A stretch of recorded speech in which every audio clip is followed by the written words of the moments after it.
Kalau kamu dalam mencari rezeki, kemudian melalaikan kewajibanmu kepada Allah, maka apa yang ingin kamu harapkan dari rezeki yang Allah berikan itu, tidak akan ada berkah, akan ada keselamatan dari apa yang kamu jalani dalam proses mencari rezeki. Katakanlah dapat sesuatu yang kamu inginkan, katakanlah sesuai dengan apa yang kamu cita-citakan, tetapi ketika rezeki yang Allah berikan tersebut tidak berkah, rezeki yang Allah karuniakan itu tidak bermanfaat untuk kehidupan akhiratmu, tidak membuatmu semakin taat dan tunduk kepadanya, maka jangan-jangan itu adalah jalan yang akan kemudian mencelakakanmu. Assalamualaikum teman-teman. Jangan lupa klik subscribe di channel Tafakur Video ya, dan aktifkan tanda loncengnya. Assalamualaikum warahmatullahi wabarakatuh. Alhamdulillahirabbil alamin wal aqibatu lil muttaqin wala udwana illa 'alal zalimin, amma ba'du. Sebagai manusia normal, menjaga kebersihan adalah rutinitas yang senantiasa kita lakukan dari hari ke hari. Begitupun dengan menjaga kebersihan lingkungan, menjaga berbagai macam peralatan, perabotan rumah tangga yang kita punya. Semuanya apabila kotor, kita akan berusaha untuk membersihkannya.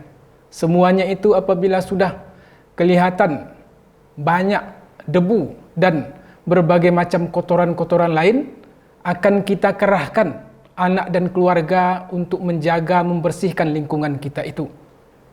Maka Nabi SAW dalam salah satu sabda beliau yang diriwayatkan oleh Imam Bukhari dan Imam Muslim, memberikan sebuah gambaran kepada kita semua tentang menjaga kebersihan jiwa, membersihkan kotoran-kotoran yang ada pada jiwa kita, membersihkan kotoran-kotoran dosa. Ara'aitum, kata Nabi SAW ketika beliau memberikan gambaran itu kepada para sahabatnya, lau anna nahran bibabi ahadikum yaghtasilu minhu kulla yaumin 5 marrat. Apakah kamu pernah membayangkan tentang seseorang yang di rumahnya, di samping rumahnya ada sungai yang mengalir, kemudian yaghtasilu minhu kulla yaumin 5 marrat, orang tersebut mandi 5 kali di sungai yang berada di samping rumahnya itu. Maka Nabi kemudian bertanya kepada para sahabat beliau setelah memberikan gambaran ini, hal yabqa min daronihi syai', apakah mungkin masih ada kiranya kotoran-kotoran daki yang tersisa pada tubuh orang yang mandinya 5 kali sehari itu? Qalu, maka para sahabat menjawab, la yabqa min daroni syai', tidak ya Rasulullah, tidak mungkin rasanya masih ada kotoran yang menempel. Tidak mungkin ya Rasulullah, kotoran-kotoran masih ada pada tubuh orang yang mandinya 5 kali sehari itu. Maka kemudian Nabi SAW bersabda, fakadzalika mathalus shalawatil khams, maka demikianlah contoh dari as-shalawatul khams, salat 5 waktu, yamhullahu bihinna al-khotoya, yang dengan salat 5 waktu tersebut Allah Subhanahu wa taala akan membersihkan kotoran-kotoran dosa yang ada pada jiwamu. Dengan solat 5 waktu yang kamu tunaikan itu akan membersihkan jiwamu dari segala macam kotoran-kotoran dosa. Atau dalam sabda beliau di hadis yang lain, as-sholawatu al-khams, solat yang 5 waktu itu, wal jum'atu ilal jum'ah, kemudian dari satu Jumat kepada Jumat yang lain, kafaratun, sebagai penggugur dosa-dosa selama orang tersebut tidak melakukan perbuatan syirik. Maka kebersihan diri yang setiap hari kita lakukan, menjaga kebersihan lingkungan yang merupakan rutinitas harian kita. Tidak nyaman rasanya diri ini ketika tidak mandi 1 kali. Tidak nyaman rasanya diri ini ketika pulang kerja sampai di rumah lantas merasa nyaman, merasa tidak ada sesuatu pada dirinya, lantas istirahat, bercengkrama dengan anak dan istri, makan, kemudian tidur. sementara kotoran yang menempel di tubuh pakaiannya, kotoran-kotoran keringat yang menempel di sekujur tubuhnya dibiarkan begitu saja sampai besok pagi, melanjutkan aktivitas harian. Demikian pula dari hari ke hari, tanpa peduli dengan kebersihan lingkungan, tanpa peduli dengan kebersihan pakaian dan tubuhnya. Maka terhadap orang yang demikian akan membuat heran orang yang melihatnya, akan menjadi bertanya-tanya seseorang ketika perilaku demikian menjadi keseharian salah seorang di antara kita. Bahkan mungkin akan muncul ungkapan orang tersebut memang demikian kesehariannya karena dia tidak waras. Maka sebagai orang yang waras, menjaga kebersihan tubuh itu adalah merupakan kebutuhan kita untuk bisa tetap hidup sehat, untuk tetap menjaga kebersihan tubuh supaya tidak bersarang kotoran-kotoran, supaya tidak menimbulkan penyakit, supaya tidak mendatangkan sesuatu yang tidak kita inginkan. Apakah itu bau badan yang menyengat dan berbagai macam kotoran-kotoran lain yang pada akhirnya membuat orang terdekat kita, orang-orang kiri dan kanan yang kita berinteraksi dengan mereka merasa tidak nyaman karena bau badan, karena kotoran, karena kumalnya penampilan kita. Maka kita berusaha untuk menjadikan dari hari yang kita lalui itu, semakin hari atau setiap hari itu kita berusaha untuk fresh, berusaha untuk segar dalam penampilan kita di mana tempat kita bekerja.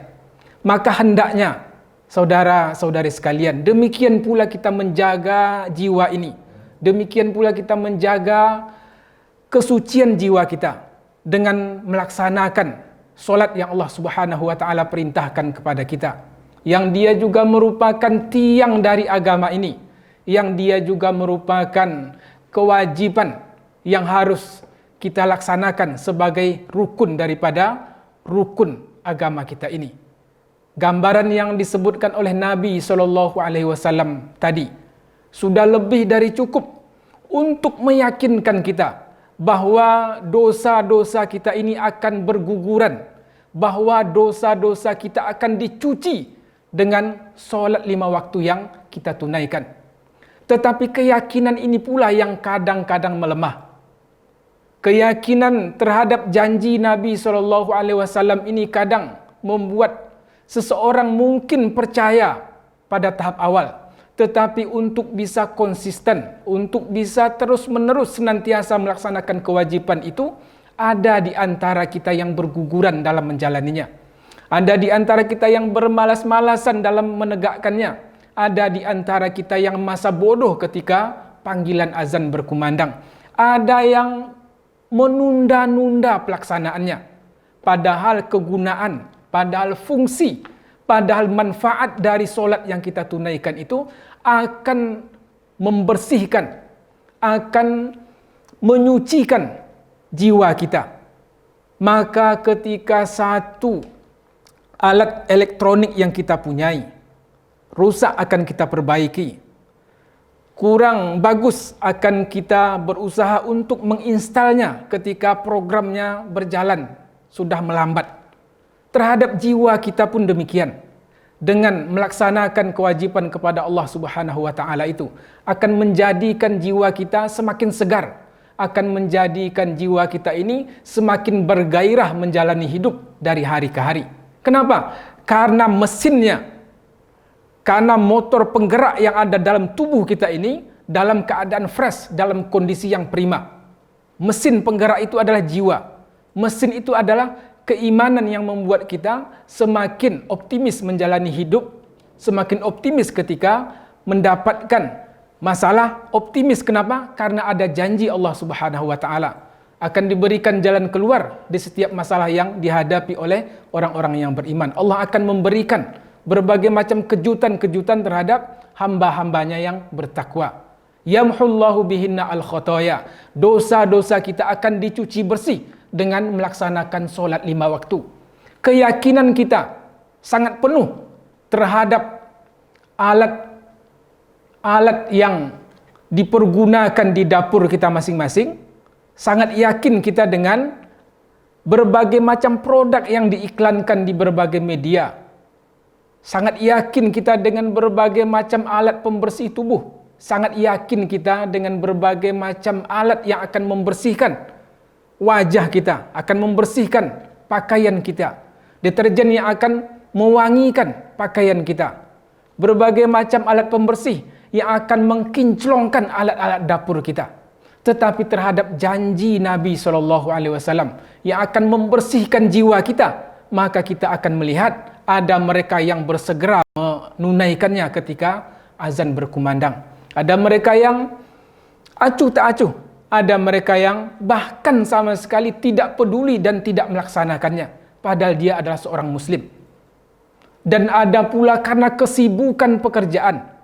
Ada pula karena berbagai macam aktivitas-aktivitas duniawi, sehingga kemudian orang tersebut mengorbankan kewajipannya kepada Allah, dan kewajipan yang dia tunaikan itu sesungguhnya berfungsi, berguna untuk dirinya sendiri.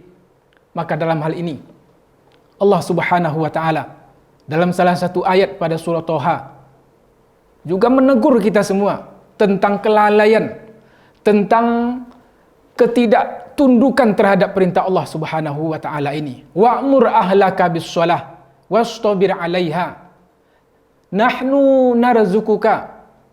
Allah Subhanahu wa taala memerintahkan, perintahkanlah kepada keluargamu untuk melaksanakan solat. Wastabir 'alaiha, dan bersabarlah kamu dalam menjalaninya.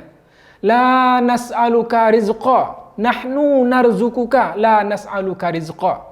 Kami tidak meminta rezeki kepadamu. Kami, kata Allah, tidak butuh dengan solat yang harus kamu tunaikan itu. Tidak akan berkurang kekuasaan Allah ketika seluruh penduduk bumi ini membangkang kepadanya. Dan juga tidak akan Allah merasa tersanjung dan terpuji ketika seluruh penduduk bumi ini tunduk dan patuh sepenuhnya kepadanya. Tetapi ini adalah kegunaannya bagi diri kita. Dan ketika kesibukan-kesibukan duniawi tadi membuat seseorang lalai, ketika pekerjaan-pekerjaan yang dia berusaha untuk menghidupi anak dan istri, yang dengan pekerjaan tersebut dia bisa untuk bertahan dalam menjalani kehidupan, kemudian menggugurkan kewajipannya kepada Allah, Allah tegur orang-orang yang demikian. La nas'aluka rizqa, kami tidak meminta rezeki kepadamu. Nahnu narzuquka, bukankah kami yang memberi rezeki kepadamu? Kesibukan kita mencari rezeki, rezeki tersebut adalah rezeki dari Allah Subhanahu wa taala. Sementara Allah perintahkan kepada kita untuk menunaikan solat tadi. Nabi sebut fungsinya adalah untuk membersihkan kotoran dosa yang ada pada jiwa kita. Allah Subhanahu wa taala perintahkan, dan Allah sebut tidak sekali-kali Allah akan meminta rezeki kepada hambanya. Bukankah rezeki yang kita cari siang dan malam itu adalah berasal dari Allah Subhanahu wa taala? Bukankah sesuatu yang dengannya kita berusaha untuk menafkahi anak dan istri, semuanya berasal dari Allah Subhanahu wa taala? Maka bagaimana mungkin rezeki Allah yang kita minta, rezeki Allah yang kita harapkan itu, sementara kita tidak mau peduli dengan kewajiban kepadanya? Disinilah teguran. Disinilah sebuah kalimat yang disebutkan dalam surah Thaha ini memutus mata rantai kesenangan-kesenangan kita kepada benda-benda.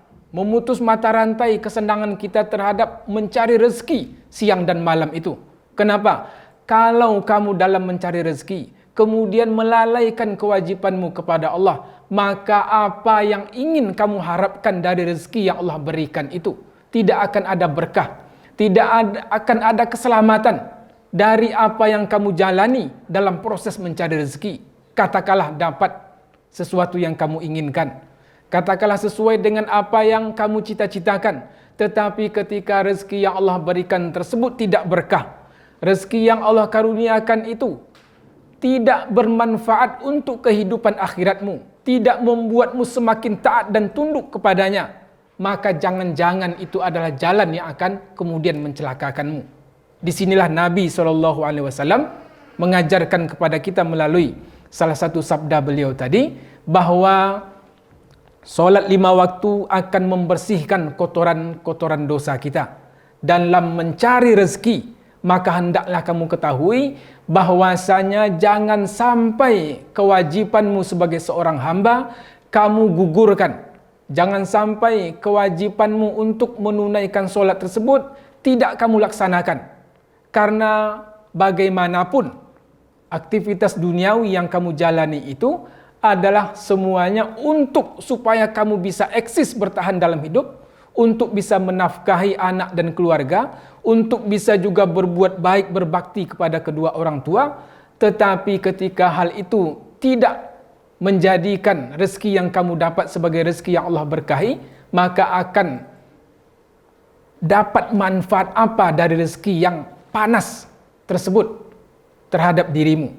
Manfaat apa yang akan didapati oleh anak dan istrimu ketika kamu melalaikan kewajiban kepada Allah Subhanahu wa taala? Atau dalam sabda beliau yang lain yang masih diperumpamakan dengan sungai yang mengalir, tetapi dalam redaksi lain Nabi SAW menyebut, pernahkah kamu membayangkan tentang seseorang yang bekerja di suatu tempat dan dalam proses dia sampai ke tempat dia bekerja itu melewati 5 sungai. Sampai di tempat dia bekerja, berkeringat, kotor pakaiannya. Kemudian setelah selesai pekerjaan tersebut dilakukannya, pulang ke rumahnya dan melewati 5 sungai tadi. Di setiap sungai yang dilewatinya itu, maka dia mandi. Kemudian Nabi SAW kembali mempertanyakan, apakah masih mungkin tersisa kotoran pada orang yang mandinya di 5 sungai yang berbeda? Maka para sahabat ketika itu menjawab, tentunya tidak ada lagi tersisa kotoran pada orang yang mandinya di 5 sungai yang berbeda tersebut. Atau dalam hadis yang pertama tadi, di satu sungai Nabi SAW mandinya 5 kali sehari. Ini sebuah penggambaran dari Nabi SAW tentang bagaimana ibadah-ibadah yang Allah Subhanahu wa taala wajibkan kepada kita itu akan berfungsi, berguna bagi kesehatan jiwa kita. Mandi, membersihkan lingkungan, membersihkan rumah, membersihkan kotoran yang ada pada pakaian, mencuci dan segala macamnya yang terkait dengan perabotan rumah tangga itu adalah berguna bagi kesehatan fisik kita, berguna bagi kesehatan tubuh kita, berguna bagi kesehatan lambung kita, supaya tidak memakan makanan yang sudah basi, maka itu tidak layak untuk dikonsumsi. Kita cari yang lebih segar. Semuanya berguna, berfungsi untuk kesehatan fisik, berguna bagi kesehatan tubuh kita. Dan ibadah itu akan berguna bagi kesehatan jiwa kita.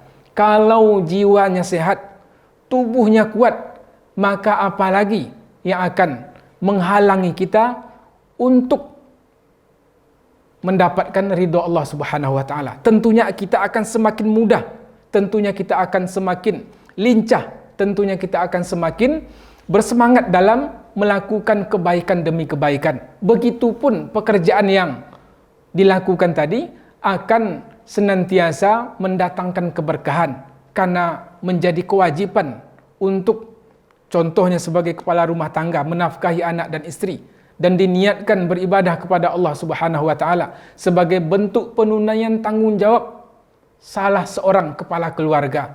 Bukankah itu semua akan bernilai ibadah?